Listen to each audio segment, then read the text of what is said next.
네, 마은영 헌법재판관 후보자 임명을 놓고 정치권이 예민한 건 그 파장이 적지 않기 때문입니다. 윤석열 대통령 탄핵 심판 선고 시점뿐 아니라 그 결과에 따라 조기 대선 가능성도 있기 때문에 이재명 대표 재판에도 영향을 줄 수 있습니다. 복잡한 경우의 수를 사회부 법조팀 한지은 기자에게 물어보겠습니다.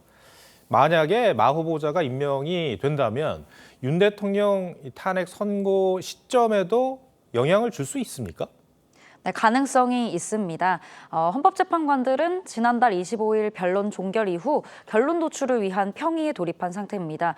아직 선고일을 정하지 않은 상황에서 마 후보자가 임명돼 재판에 합류한다면 소송 기록을 살펴보고 또 쟁점을 짓는 갱신 절차를 거쳐야 하는데요.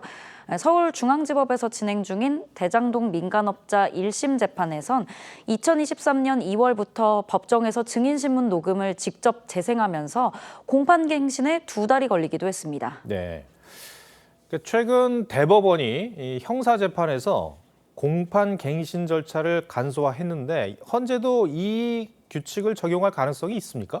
네, 헌법재판소가 형사소송법을 준용하고 있기 때문에 이 규칙을 적용할 가능성이 있습니다.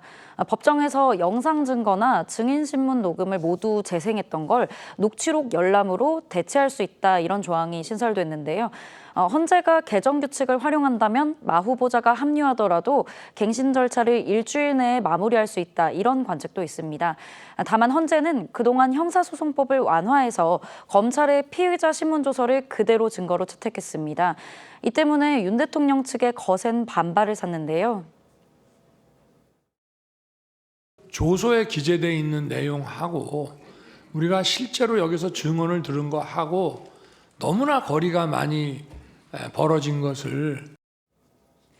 네, 개정된 공판 갱신 절차만 그대로 적용한다면 거센 반발과 함께 취사 선택한다, 이런 비판을 피하기 어려워 보입니다.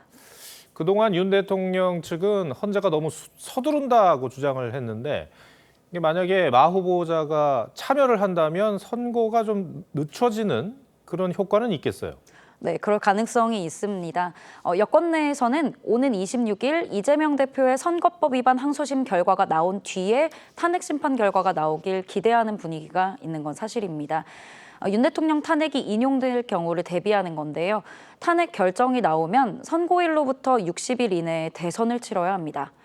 오는 26일 이 대표가 2심에서도 당선 무효형을 받게 될 경우를 가정했을 때 그 이후 조기 대선이 확정되면 대선 후보로 나서는데 부담이 될 거란 전망을 하는 겁니다. 예. 탄핵 심판 선고가 이 대표 2심 선고보다 먼저 나오면은 어떻습니까? 네, 법조계 안팎에서는요, 조기 대선이 먼저 확정될 경우엔 이 대표 재판 결과에도 영향을 미칠 수 있다, 이런 분석이 나옵니다. 대선 시간표가 나온 상태에서 제1야당 유력 대선 후보의 피선거권과 관련한 결정을 해야 하는 항소심 재판부에 부담으로 작용할 수 있다는 겁니다. 다만 마 후보자가 임명되더라도 헌재가 최종 결정에는 참여시키지 않을 가능성도 있습니다. 여러 가지 변수가 이제 다양하게 있는 상황이라서 정치권의 셈법도 좀 복잡해 보입니다. 네, 한진규 기자 잘 들었습니다.